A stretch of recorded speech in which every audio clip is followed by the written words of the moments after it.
সাংবাদিক বন্ধুগণ, আমি আপনাদের প্রতি গভীর শ্রদ্ধাশীল।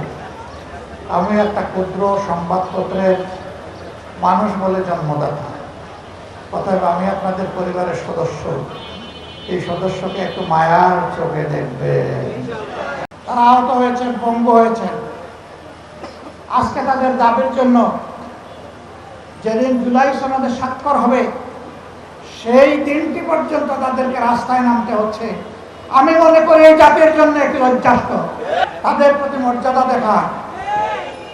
কিন্তু না, আমাদের ইন্টারিম সরকার তা দেখাতে ব্যর্থ হয়েছে বলেই আজকে তারা সংসদের দক্ষিণ প্লাজায় অবস্থান নিয়েছিল।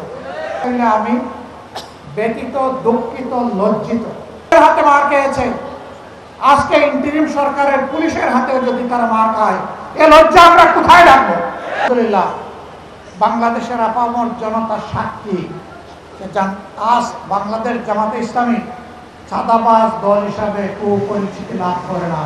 আপনাদের ভালোবাসা এবং সমর্থনে আল্লাহ রাব্বুল আলামিন যদি আমাদেরকে এই দেশবাসীর খেদমতের দায়িত্ব দেন, সরকার গঠনের সুযোগ দেন, আমরা নিজেরা চাঁদা তুলব না, নিরীহ জনগণের কাছ থেকে জুলুম করে এবং কাউকে চাঁদাবাজি করতে দেব না।